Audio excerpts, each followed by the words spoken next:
7 जून से लेकर 28 जुलाई के बीच में जो 51 दिन हैं, उसमें सिंह राशि में जो मंगल केतु एक साथ चल रहे हैं, ये टर्बुलेंस के योग हैं। ये अंदरूनी देश की शांति के थोड़ा सा डिस्टर्ब होने के योग हैं। एक भाव है जो भारत की कुंडली में भी बहुत ज्यादा प्रोमिनेंट होके ऊपर आ रहा है। कौन सा? वो भाव है चौथा भाव, 4th भाव। इसको शांति का भाव बोला जाता है, इसको इमोशंस का भाव बोला जाता है, और यही भाव इस समय सबसे ज्यादा पीड़ित हो रहा है। पीड़ित हो रहा है? जी हाँ। जो देश को रूल कर रहे हैं, यानी जो निर्वाचित नेता हैं देश के, अगर उनकी कुंडली भी देश की कुंडली से मैच करे तो रिजल्ट्स और ही होते हैं। अब मोदी जी की मंगल की दशा आ रही है। मोदी जी के मंगल जो हैं वृश्चिक राशि के मंगल हैं।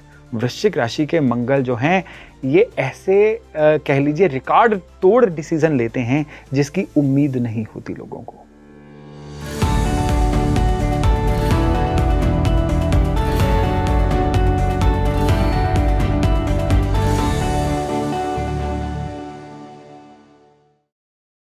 नमस्कार भारत, आप देख रहे हैं स्पीकिंग ट्री। मैं हूं आपके साथ इला गोस्वामी। कई सारे बड़े ग्रहों के ट्रांजिट्स हुए हैं, जैसे बृहस्पति हो गया, राहु केतु हो गया, शनि का ट्रांजिट भी हुआ है। भारत की कुंडली पे इन ट्रांजिट्स का क्या प्रभाव पड़ रहा है? स्पेशली जो केतु है और जो मंगल है, वो कौन से घर में आ रहे हैं और क्या सिचुएशन बना रहे हैं अगले, जी हाँ मैं अगले बहुत स्पेसिफिकली बोल रही हूँ, 51 दिन जो हैं वो कैसे रहने वाले हैं? क्या कुछ टेंशन क्रिएट होने वाली है? क्या कुछ बड़ा होने वाला है?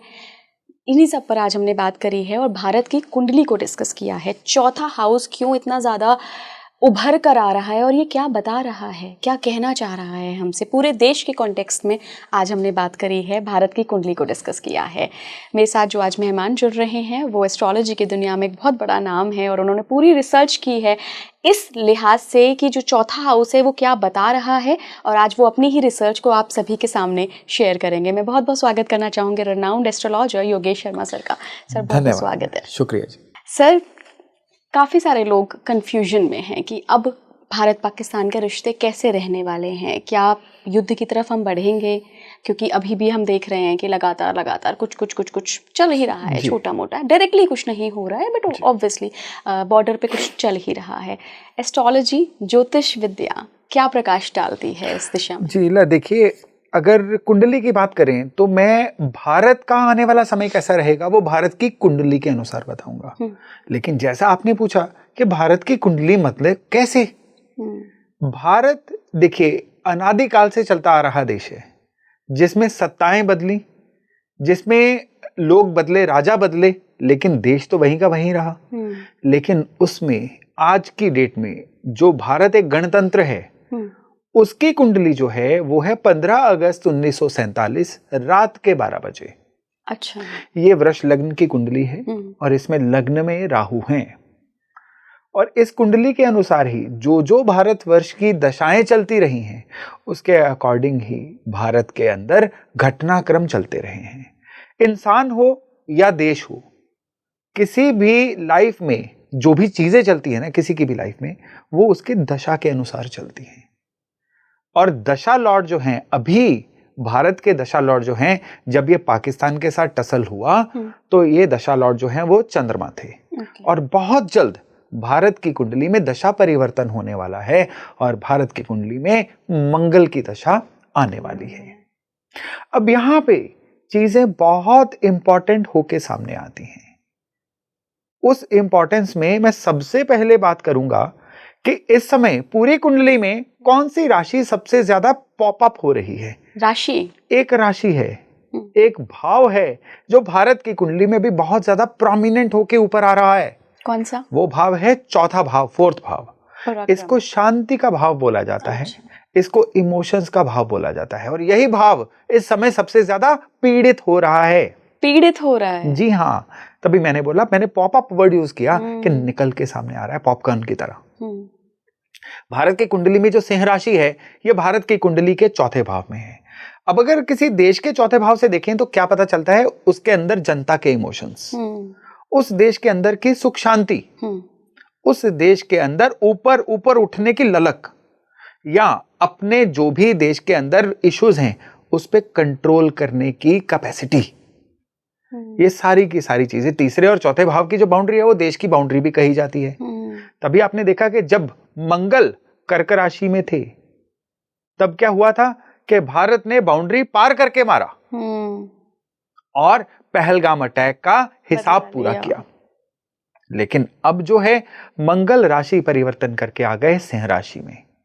28 जुलाई तक सिंह राशि में रहेंगे और सिंह राशि में ऑलरेडी मई के एंड में केतु भी आ चुके हैं और 51 दिन का ऐसा समय है 7 जून से 28 जुलाई के बीच में जहां पे मंगल और केतु ये दोनों एक साथ हैं।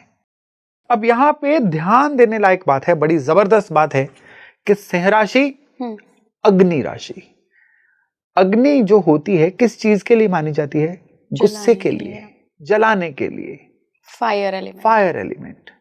तभी आप देखिए कि भारत के आंतरिक अफेयर में वैसे ही सिंह राशि है और भारत के आंतरिक अफेयर लंबे समय तक कब तक लगातार सही रहे? कभी भी नहीं।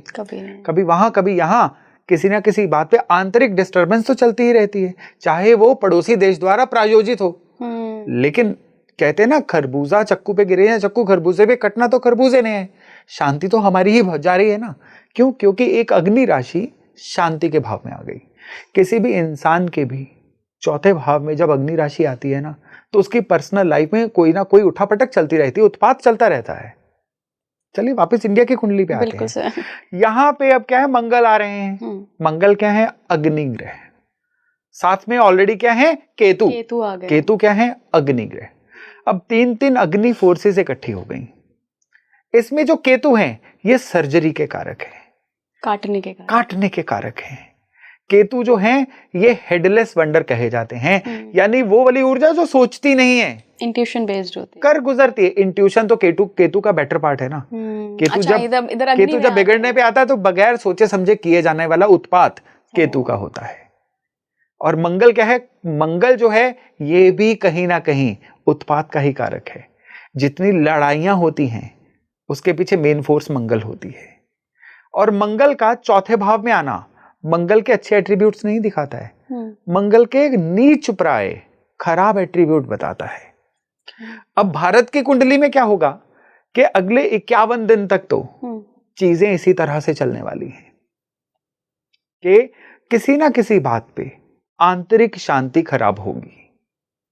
वो आंतरिक शांति चाहे प्रायोजित कार्यक्रम हो पड़ोसी देश का, लेकिन भारत के अंदर 3 चीजें लगातार इस समय पे सामने आएंगी। पहले, ऑपोजिशन के द्वारा कोई ना कोई नैरेटिव क्रिएट करना, जिसकी वजह से लोग जो हैं किसी ना किसी तरह से थोड़ा सा कह लीजिए कि पॉपअप हो जाएं। अगेन मैं पॉपअप वर्ड यूज कर रहा हूं। ये जरूरी नहीं है कि ऑपोजिशन के द्वारा हो, पॉलिटिक्स के द्वारा, राजनीति के द्वारा, ये रूलिंग साइड भी कर सकती है। इमोशनली चार्ज्ड, इमोशनली लोग जो है थोड़ा सा कह लीजिए कि अपने नॉर्मल सेल्फ से भड़क जाए। दूसरे, इस समय पे कुछ ऐसा हो सकता है कि अंदरूनी लेवल पे कुछ ना कुछ ऐसे घटनाक्रम हो सकते हैं जो देश की शांति को खराब कर दें। सर, खतरे वाले घटनाक्रम तो नहीं? खतरे वाले घटनाक्रम हैं ये। मंगल और केतु के घटनाक्रम कभी भी खतरे के बगैर नहीं होते। और खाली यही नहीं, जिसको कुदरती आपदा बोला जाता है, प्राकृतिक आपदा, जैसे कोई अर्थक्वेक या किसी ना किसी तरह का कोई बाढ़, एक्सेसिव रेन्स, ये चीजें इस समय में दिखाई दे सकती हैं और इस वजह से लगातार चीजें खराब होंगी। और यही नहीं, ये जो 51 दिन है ये गोचर में करीबन 36 साल बाद आए हैं। अब एक छोटी सी बात है, केतु हर 18 साल बाद सिंह राशि में आएंगे। केतु एक राशि में 18 साल बाद आते हैं, सो ही राहु आते हैं। केतु जब 2006 में करीबन या 7 में सिंह राशि में आए थे, तब मंगल किसी वजह से इनको ज्वाइन नहीं कर पाए थे, पर अब कर लिया है। हाँ जी, लास्ट टाइम मंगल ने केतु को सिंह राशि में ज्वाइन किया था 89 में। हाँ जी, अगस्त, सितंबर, अक्टूबर 89। तो 89 में जब ये योग आया था ना, तब बाबरी मस्जिद के अंदर रामलला की पूजा करने का अधिकार दे दिया गया था। एक बार वो फैसला और उसकी गूंज अगले कितने सालों तक सुनी, देश की राजनीति बदल गई। और उसी फेज में मंडल कमीशन की जो सिफारिशें थी उनको लागू करने का प्रोग्राम बना दिया गया।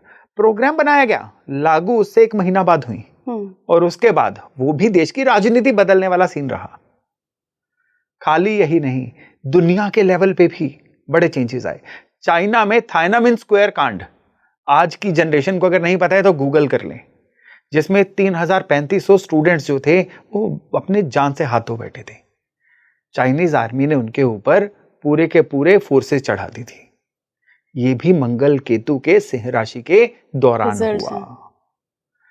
तो मंगल केतु जब एक साथ हैं तो ये दिन 51 है, लेकिन इन दिनों में जो घटनाक्रम होंगे इसकी गूंज बड़े लंबे समय तक सुनाई देगी।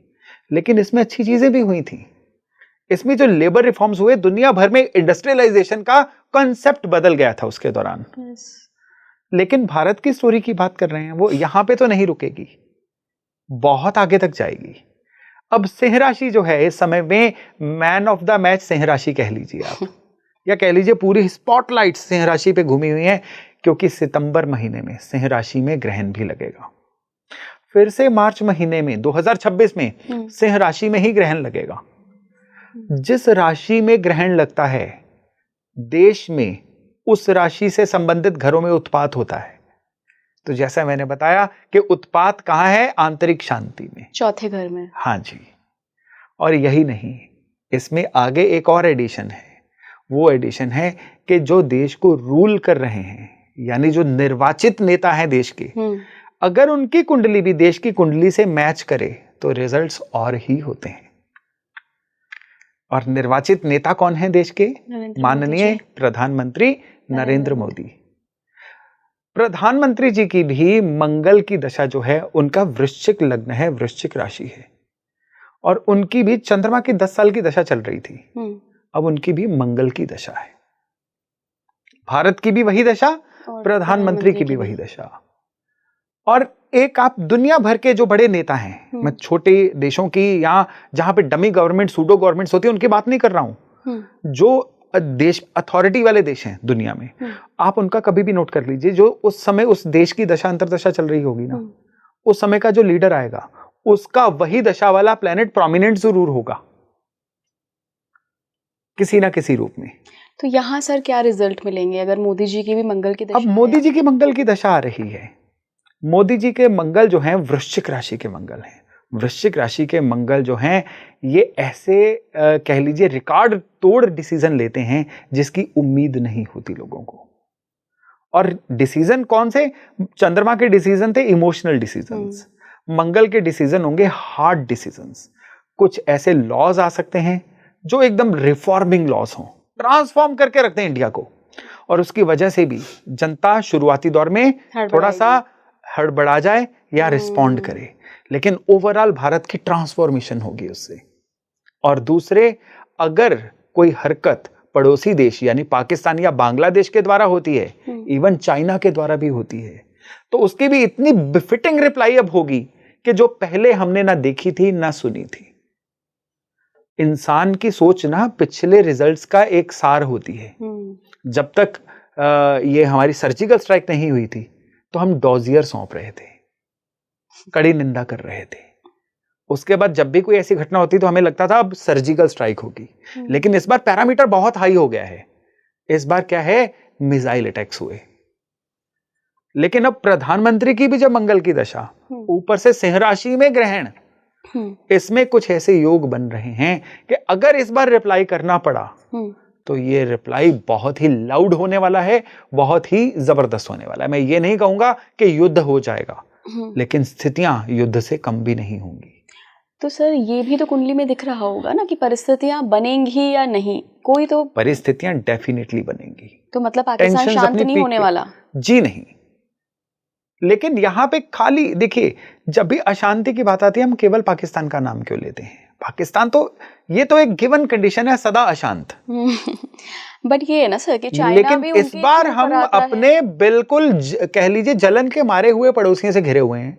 ना चाइना इंडिया के साथ है, ना अभी बांग्लादेश के जो बदला हुआ सिनेरियो है वो इंडिया के साथ है। तो क्वाइट पॉसिबल अब देखते पाकिस्तान की तरफ रह जाए, टसल इधर वाली ईस्ट वाली साइड से आ जाए। ओके, इसकी भी संभावना है, क्योंकि सिंह राशि सूर्य की राशि है, सूर्य ईस्ट दिशा के कारक हैं। तो बहुत ज्यादा चांसेस हैं कि ईस्टर्न बॉर्डर पे कोई ना कोई ऐसा टसल हो सकता है जिसकी वजह से अशांति फैले। और इसमें इंडस वाटर ट्रीटी का भी बहुत बड़ा हाथ रहने वाला है। कैसे? कि जैसे भारत ने इंडस वाटर ट्रीटी को रद्द करके सिंधु जल समझौता जो है उसको रद्द करके एक बहुत बड़ा स्टेप लिया है, इसके बदले में चाइना ब्रह्मपुत्र रिवर का कोई ना कोई हेड बंद करे या एकदम से खोले, जिससे भारत के अंदर कोई ना कोई अप्रिय स्थिति पैदा हो जाए। सर ये कौन सा सिनेरियो दिखा रहा है? वाटर, नदियां, ये हम कहां से देखते हैं? देखिए आपने कैसे डिकोड किया? पड़ोसी देशों से संसाधनों को लेके कोई भी जो हलचल है वो इससे दिख रही है। अब संसाधन, पड़ोसी देश, इन ब्लैंक्स को फिल करना हो तो हम न्यूज़पेपर ही चेक करेंगे ना। राइट। तो न्यूज में जो दिख रहा है हमने उसको उसके साथ फिल किया। मैंने डॉट्स जोड़ लिए सारे। फ्यूचर इज ऑलवेज न्यू, लेकिन उसका जो सार तत्व रहेगा वो अभी अगले कुछ महीनों के लिए लगातार जो है उस, क्योंकि हम बीइंग जनता एक स्टेक होल्डर हैं इसमें, तो हमें इसमें क्या दिख रहा है एज कह लीजिए एस्ट्रोलॉजर कि चीजें अभी शांत नहीं हैं, चीजें एक बिटर शेप लेने वाली हैं और इसमें जनता को बिल्कुल पेशेंस रखनी होगी, किसी भी नैरेटिव के पीछे नहीं जाना होगा, अफवाहों पे यकीन नहीं करना है, आंख नाक कान खुले रखिए और जिन सोर्सेज पे यकीन करना है केवल उन्हीं पे करिए, ऑथेंटिक सोर्सेज पे, अफवाहों के पीछे नहीं जाना है। एक अफवाह, मतलब मैं अफवाह नहीं कहूँगी, बहुत सारे लोग हैं जिनको ऐसी इंट्यूशन आ रही है, उन्होंने मेरे पॉडकास्ट पे ही सर बोला, मैं आपसे एक बार उसको वेरीफाई करना चाहती हूँ कि ज्योतिष की नज़र से क्या दिख रहा है। लोगों ने दावा किया है कि 2026 में नरेंद्र मोदी का बहुत तगड़ा विरोध होगा और हो सकता है कुछ समय के लिए वो सत्ता से बाहर भी हों। ये दिख रहा है कुछ सिनेरियो भारत में? सत्ता से बाहर वो बिल्कुल नहीं दिख रहे हैं, बल्कि ये बहुत ही बदला हुआ रूप लेके सामने आएंगे, बिल्कुल चेंज रूप लेके सामने आएंगे। पिछले कुछ सालों में आपने नरेंद्र मोदी का एक रूप क्या देखा था? बात करते करते गला रूंध जाता था उनका, जहां पे इमोशनल बात आती थी बहुत ही ज्यादा इमोशनल हो जाते थे। अब वो नरेंद्र मोदी जो है नहीं दिखेंगे। मंगल की वजह से? मंगल की वजह से अब नरेंद्र मोदी का आप कह लीजिए रुद्र रूप आपको देखने को मिलेगा। वो सत्ता वाइज कमजोर नहीं होंगे, बल्कि बहुत लाउडली सामने आएंगे। 2025 का और 26 का वो वाला ही सिनेरियो है जो ग्रहण के आसपास है। यानी ग्रहण से 2 महीने बाद, 2 महीने पहले, 2 महीने बाद, 2 महीने पहले, अभी सितंबर से 2 महीने बाद नवंबर दिसंबर आ जाएगी, उसके बाद अगले ग्रहण का सिनेरियो शुरू हो जाएगा। तो मोटा मोटी लगा के चलिए जून से लेके अगले साल के मई जून तक का जो फेज है जिसमें बृहस्पति मिथुन राशि में ट्रेवल कर रहे हैं, वो मोदी जी के लिए चैलेंजिंग है, देश के अंदर की अंदरूनी शांति को, बैलेंस को बनाए रखने के लिए। लेकिन क्योंकि मंगल है, उनके लग्न में है, वृश्चिक राशि के हैं, डेफिनेटली वो इसमें कामयाब होंगे और इतनी खूबसूरती से कामयाब होंगे कि जो आने वाली जनरेशंस के लिए भी एक एग्जाम्पल होगा। क्योंकि देखिए आप जो करते हैं वो आने वाली पीढ़ी के लिए या तो एक उदाहरण बनता है या एक सबक बनता है, लेकिन इस बार जो होगा वो उदाहरण ही बनेगा। 51 दिन का आपने समय दिया है। 51 दिन से तो वो चीजों का सीडिंग होगी। हाँ जी, उसके बाद कम से कम 1 साल तक ये फेज चलेगा। आप जून से मई तक 11 साढ़े 11 महीने तो कम से कम लगा के चलिए। और जो थोड़ा केओस आप कह रहे हैं कि आंतरिक शांति में कुछ खलल होने वाला है, और चूंकि मंगल केतु है तो डेफिनेट कुछ उग्र ही होगा, वो उसका पीरियड क्या रहेगा, टाइम पीरियड लगभग? उसका पीरियड है जून के फर्स्ट वीक से लेके जुलाई के अंत तक। अभी ये तो आई क्या? जी बिल्कुल, ये जो अभी प्रेजेंट फेज ही चल रहा है मैं उसी की बात कर रहा हूं। तभी मैं बार बार कह रहा हूं क्योंकि आपका जो माध्यम है जनता तक मैसेज पहुंचाने का बड़ा विशाल है कि नैरेटिव्स पे ध्यान नहीं देना है, अफवाहों पे ध्यान नहीं देना है, जो भी सोर्स ऑफ इंफॉर्मेशन है उसको कॉन्ट्रा चेक करिए, इमोशनल मत होइए और एकदम से रिएक्ट मत करिए। इतनी भर चीजें हैं और सावधान रहिए, सतर्क रहिए। क्या शांति की कुछ गुंजाइश दिख रही है भारत की कुंडली में? ये जो ट्रांसफॉर्मेशन आ रही है ना, एक ट्रांजिशनल फेज है, ये होगा ही, ये होगा। देखिए जब भी कोई बदलाव आते हैं ना किसी देश में या किसी की भी लाइफ में, वो कभी भी शांति से नहीं होते, उसमें कुछ ना कुछ उत्पात होते हैं। बच्चा ग्रोन अप हो रहा होता है तो उसके दांत झड़ते हैं, राइट? तो एक देश भी जब बदल रहा है ना तो उसमें कुछ ना कुछ पुरानी चीजें छूटेंगी, नई चीजें आएंगी। ये थोड़ा सा टर्बुलेंट समय है, लेकिन वंस ये सेटल होगा, यानी 2026 का सेकंड हाफ, तो सच में जो अभी हम सुन रहे हैं ना कि दुनिया की one of the biggest economies और एक डेवलप्ड नेशन जैसी फीलिंग, ये आनी शुरू होगी।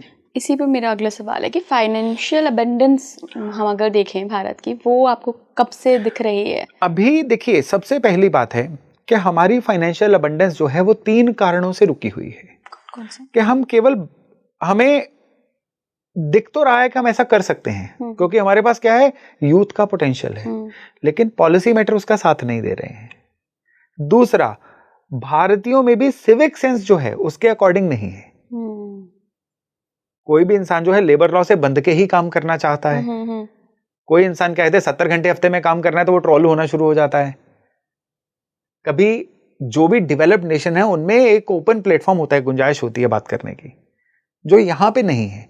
लेकिन ये अब जो फेज आ रहा है ना अगले 1 साल का, उसमें भारतीयों की सिविक सेंस चेंज होगी। आज 2025 में जो हम लोगों की सिविक सेंस है, क्या 2010 में ऐसी थी? फिर 1990 वाली उससे भी डिफरेंट थी। सिविक सेंस चेंज हो रही है, लेकिन अब जो चेंज होगी आउट ऑफ दिस टर्बुलेंस, ये बहुत बेहतरी के लिए चेंज होगी। आपने थोड़ी देर पहले सर कहा था कि कुछ ऐसी पॉलिसीज आएंगी जो बिल्कुल एक्स्ट्रा ऑर्डिनरी होंगी। आपने 89 का उदाहरण भी दिया, मंडल कमीशन रिपोर्ट। क्या फाइनेंशियल अबंडेंस या हमारे डेवलप्ड नेशन बनने की दिशा में कोई ऐसी पॉलिसी आ सकती है? जी हाँ, ये सीडिंग जो है डेवलप्ड नेशन बनने की तरफ ही रहेगी। ओके। यहाँ पे 3 अलग अलग तलों पे जो है घटनाक्रम हो रहे हैं। एक हो रहा है अंदरूनी शांति के भंग होने की तरफ। ऐसा कोई ना कोई दिक्कत भगवान ना करे, मैं चाहता हूं मैं गलत हूं, लेकिन आप तो ग्रह नक्षत्र तारे देख के बता रहे हैं। डेफिनेटली वो चीज दिख रही है। दूसरी चीज जो दिख रही है, लोगों के अंदर इमोशंस का टर्बुलेंस, जिसकी वजह से थोड़ा सा शांति खराब हो।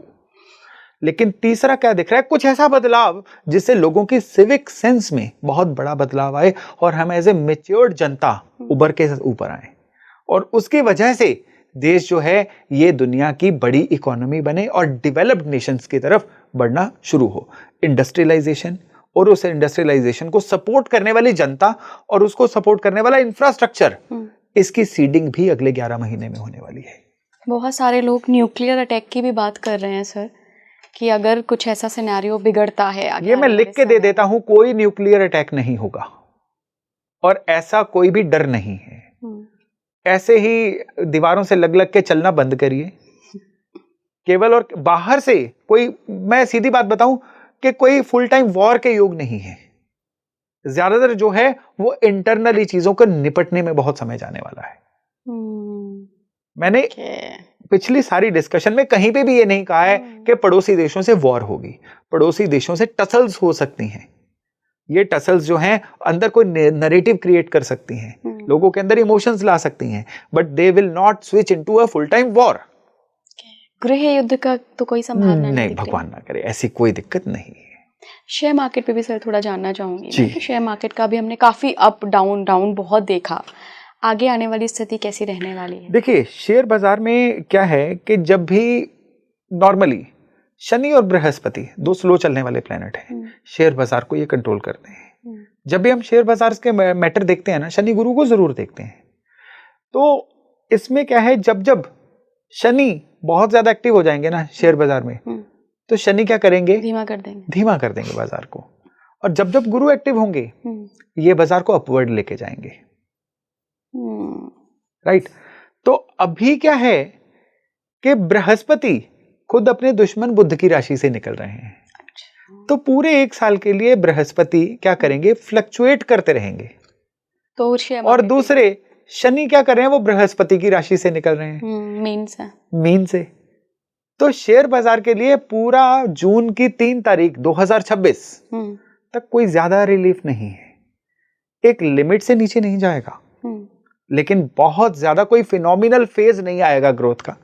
तो गुजारा है तो चलने दीजिए इन चीजों को। सर, बहुप्रतीक्षित प्रश्न जो मैं आप करना चाह रही हूँ, कैलाश वाले जोन का क्या होगा जिसको चाइना ने हड़प लिया था?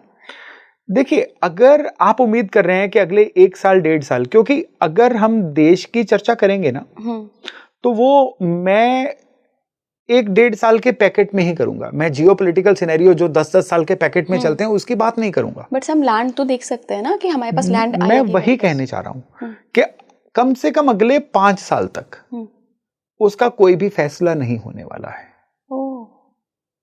मंगल की दशा जब बीतने वाली होगी और राहु की दशा आने वाली होगी, तब कोई ना कोई ऐसे सिनेरियो पैदा होंगे जो मैं किसी और पॉडकास्ट में एक और डिटेल के साथ आपसे बात करूंगा कि तब हमारी ईस्टर्न बॉर्डर्स पे चीजें डेफिनेट होंगी और कुछ बहुत बढ़िया इंडिया के फेवर में बदलाव भी आएंगे।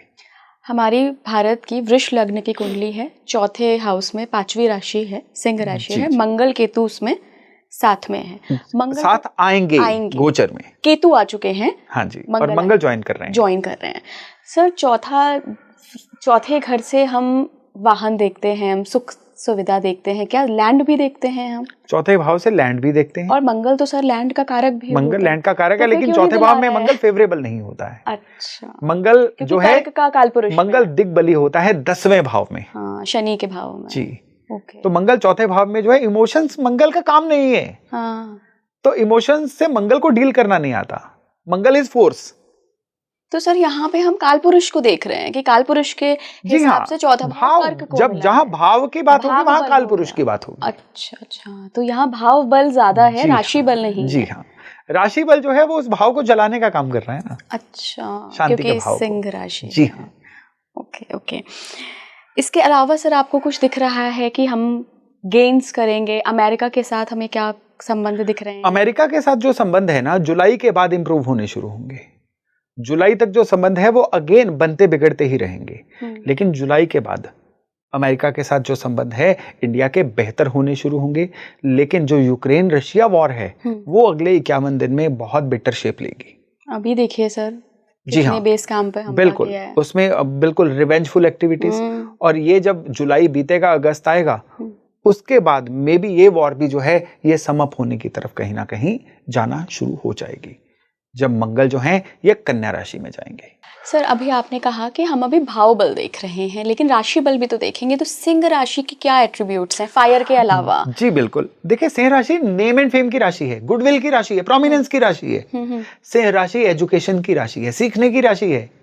और इसमें सबसे पहले तो केतु का सिंबल क्या है? झंडा। झंडा कहाँ लगाया जाता है? जहां पे विजय हो, जहां पे अपनी टेरिटरी हो।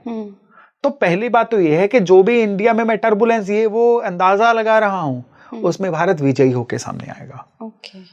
अब दूसरी बात यह है कि रिफॉर्म्स होंगे। केतु जब भी सिंह राशि से गोचर करेंगे कुछ ना कुछ रिफॉर्म्स लेके आएंगे। अब इस बार के जो रिफॉर्म्स हैं ये एजुकेशन सेक्टर में होंगे, और ऐसा एजुकेशन में कुछ ना कुछ बदलाव होने वाले हैं। मे बी कोई पॉलिसी आए या कोई ऐसे बदलाव हो जिसकी वजह से एजुकेशन सेक्टर बहुत ही ज्यादा, कह लीजिए, रॉट लर्निंग से ऊपर उठ के बहुत ही ज्यादा प्रोडक्टिव लर्निंग की तरफ जाएगा। एक चीज।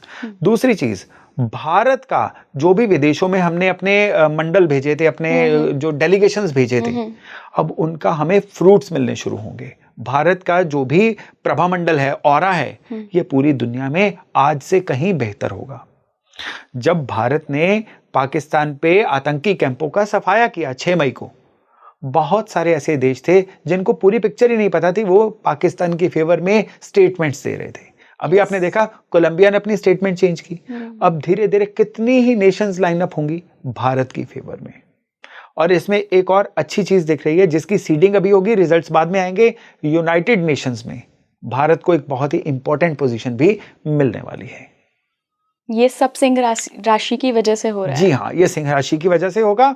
और इसमें अब कम से कम आप मई से लेकर अगले साल की मई तक एक चीज लगा के चलिएगा कि भारत की यूथ बहुत ही प्रोमिनेंटली सामने आने वाली है, गेम्स के थ्रू और अपने टैलेंट के थ्रू।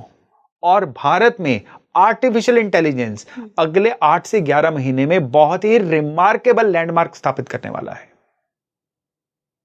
और ये जो लैंडमार्क स्थापित होगा, ये भारत ने पहले कभी ऐसा लैंडमार्क देखा नहीं होगा। तो मतलब आईटी की फील्ड में दोबारा से, आईटी में भी, एआई के फील्ड में, आर्टिफिशियल इंटेलिजेंस के फील्ड, उसमें पर्टिकुलर एक, जी हाँ, रिसेशन या तेजियों में मैं जा नहीं रहा हूं, कुछ ना कुछ इन्वेंशन ऐसी होगी या ऐसा लैंडमार्क एस्टेब्लिश होगा, या भारत एआई की ऐसी मंडी के रूप में निकल के सामने आएगा कि कई डायरेक्ट फॉरेन इन्वेस्टमेंट्स जो हैं वो भारत में होने जो है शुरू हो जाएंगे। तो सर रोजगार के लिए भी अच्छी खबर है ये? रोजगार के लिए अनफॉर्चुनेटली अगले साल मई जून तक अच्छी खबर नहीं है। अच्छा। क्योंकि ट्रांसफॉर्मेशन का फेज है, बदलाव का फेज है। जब बदलाव है, धूल उड़ रही होती है, दिखता नहीं है कुछ। जब डस्ट सेटल होती है फिर दिखता है कि अब नई शेप्स ये बनी है। तो वो बदलाव एक बार आ जाए, यानी ये बदलाव जो है 2026, 27, 28, 29, 30 ये गोल्डन ईयर्स की नींव रखने वाला है। हम अब उस दौर से निकल रहे हैं जो आने वाले सुनहरी भविष्य का नींव रखेगा। और ये थोड़ा सा टर्बुलेंट टाइम तो है, ये बेयर करना होगा, तो फिर ही फ्यूचर जो है बहुत अच्छा होगा। यानी मंथन हो रहा है, इसी मंथन से जो है अमृत निकल के आएगा, उससे पहले विष पीना होगा। सर, एक बहुत अहम सवाल जो जितने लोग अभी देख रहे हैं उनके जहन में आया होगा कि हमने भारत की कुंडली पूरी डिस्कशन कर लिया, क्या क्या होने वाला है, क्या सिनारियो बन रहे हैं, कई तो बहुत अच्छी खबर भी हैं, कई थोड़ा सा हमें सावधान रहने की ज़रूरत है। लेकिन हम तो सारे भारत के देशवासी हैं, हम पर भारत की कुंडली का क्या इम्पैक्ट पड़ेगा? क्योंकि हम सबका इंडिविजुअल कर्मा, हम सबका प्रारब्ध तो सर अलग अलग है। देखिए, जब देश दुनिया की बातें होती हैं ना, तो हम एक बहुत बड़ी ब्रैकेट की बात कर रहे हैं। हमारी रोजमर्रा लाइफ से देश को फर्क नहीं पड़ता है। लेकिन अगर ट्रांसफॉर्मेशन का दौर है, नौकरियां भी जा सकती हैं, हो सकता है। डेफिनेटली उसमें क्या होता है, फिर देखिए, जब देश को इंडिविजुअल से कनेक्ट करना होता है ना, जिसकी कुंडली अच्छी है वो जाते ही नौकरी में उसकी नौकरी बच जाएगी। सबसे पहले एक बली किनकी चढ़ेगी, जिनकी कुंडलियां वीक होंगे। हाँ, लेकिन इतना पक्का है कि भारत का जो लग्न है वो वृष है, शुक्र का लग्न है। शुक्र जो है ये रिकवरी का कारक है। शरीर में शुक्र अच्छा हो तो रिकवरी होती है, मृत संजीवनी मिली हुई है। तो भारत भी हर दुविधा से, हर चीज से चमत्कारी रूप से रिकवर करता आया है, करेगा, और इस तरह की एग्जाम्पल क्रिएट करेगा कि दुनिया देखेगी। सर, कोई जान माल का हानि तो नहीं दिख रही है? डोंट वरी, ऐसा कुछ नहीं है, कुछ नहीं है। सिर्फ ये आज की डिस्कशन भी क्यों हो रही है, क्योंकि क्या होता है कि लोग ना किसी फॉल्स नैरेटिव के पीछे जब इमोशनल हो जाते हैं ना, तब दुख होता है। तो ऐसा कुछ नहीं है, कोई संविधान खतरे में नहीं आएगा और किसी भी तरह का कोई भी ऐसी चीज जिसके कोई ना कोई प्रचार किया जाए कि लोगों के लाइफस्टाइल को खतरा है, वेलबींग को खतरा है, ऐसा कुछ नहीं होगा। लेकिन जो दौर बदलाव का आएगा वो 100% जनता की फेवर में होने वाला है। सर, चौथे हाउस में, सिंह राशि में मंगल केतु का साथ आना कहीं ना कहीं आप कह रहे हैं कि थोड़ा सा केओस क्रिएट करेगा, थोड़ा सा परेशानियां हो सकती हैं इंटरनल लेवल पे। पहलगांव जैसा तो कुछ नहीं होने वाला दोबारा? देखिए, इससे कोई मना नहीं किया जा सकता, लेकिन इसकी शेप, इसका तरीका डिफरेंट हो सकता है। क्योंकि इसमें क्या है कि सिंह राशि जो है ये चीजों को नए तरीके से करने की राशि है। उसमें मंगल केतु की शरारत जब ऐड हो जाती है ना, तो कुछ ना कुछ ऐसी डिस्टर्बिंग एक्टिविटी करने का कोई नया तरीका अपनाया जा सकता है जो पहले लोगों ने नहीं देखा हो। तो इसमें मैं कह सकता हूं कि अपने अपने फेथ सिस्टम के अकॉर्डिंग हम सभी अपना अपना कुछ ना कुछ जप तप करें, क्योंकि एक कोलेक्टिवली जब एक ईश्वर की साधना की जाती है तो डेफिनेटली वो महाआत्मा के साथ हम जुड़ते हैं, और जब जुड़ते हैं तो बड़ी से बड़ी चीजें टल भी जाती हैं। सर, आप हमेशा रेमेडीज़ की बात करते हैं और आपकी रेमेडीज़ लोगों को काफ़ी पसंद आती हैं। I don't know, mundane astrology में रेमेडीज़ होती हैं? मंडेन एस्ट्रोलॉजी में रेमेडीज़ नहीं होती, तभी मैंने एक रेमेडी क्रिएट करने की कोशिश की कि अपने अपने फेथ सिस्टम के अकॉर्डिंग अपना अपना शांति पाठ करिए। क्या मोदी जी के द्वारा की जाने वाली साधनाएं और जिस तरीके से वो स्पिरिचुअल इतने इंक्लाइंड हैं, और डेफिनेटली सबको पता है कि वो भगवान शिव से बहुत जुड़े हुए हैं, केदारनाथ से बहुत जुड़े हुए हैं, कहीं ना कहीं उनकी साधनाओं का असर होगा? जब राजा तप करने वाला हो, यहाँ मैं वर्ड राजा यूज कर रहा हूँ, क्यों? क्योंकि वो निर्वाचित राजा है। बिल्कुल। जब राजा तप करने वाला हो ना, तो फिर डेफिनेटली राजा द्वारा किया गया हर काम ईश्वर का आदेश होता है, ऐसा मेरा मानना है। So let's not doubt any working of our prime minister. और केवल जो हमारे हाथ में है वो है ईश्वर का स्मरण करना, वो है हमारे अपने फेथ सिस्टम के अकॉर्डिंग अपना अपना शांति पाठ करना, और कम से कम अगले 51 दिन तक इतना करते हैं ताकि चीजें जो हैं जितनी भी हैं तलवार की सुई बने और चीजें अच्छे से बीत जाए। ताकि अपने अपने फेथ सिस्टम के अकॉर्डिंग अपना अपना शांति पाठ करिए। क्यों, मैं एक बार फिर से रिवाइज कर दूं, 7 जून से लेकर 28 जुलाई के बीच में जो 51 दिन हैं, उसमें सिंह राशि में जो मंगल केतु एक साथ चल रहे हैं, ये टर्बुलेंस के योग हैं, ये अंदरूनी देश की शांति के थोड़ा सा डिस्टर्ब होने के योग हैं। लेकिन इसमें मैं चाहता हूं कि ये चीजें जो हैं ना हो, तलवार की सुई बन जाए और चीजें जो हैं एक सिंबॉलिक रूप से पिंच करके ही आगे बढ़ जाएं। इतना भर हो, क्योंकि ऐसी जो प्रेडिक्शंस है वो जितनी गलत साबित हो ना, उतना अपने मन को शांति मिलती है, सुकून मिलता है। बिल्कुल बिल्कुल सर, और हम भी यही चाहते हैं। हालांकि कई एस्ट्रोलॉजी के योग ऐसे होते हैं सर जिनके अकॉर्डिंग चीज़ें घटित होते हुए हम पिछले कई महीनों से देख ही रहे हैं, मंडेन लेवल पे देख रहे हैं, विश्व लेवल पे देख रहे हैं। बट उम्मीद मैं भी यही करूंगी सर कि ऐसा कुछ भी भारत की दिशा में ना हो। बहुत बहुत धन्यवाद सर जुड़ने के लिए।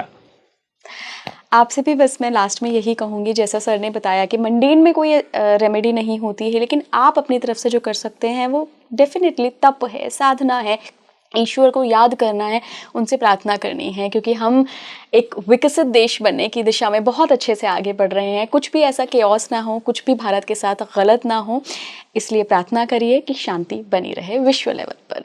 जुड़े रहिए स्पीकिंग ट्री के साथ। नमस्कार।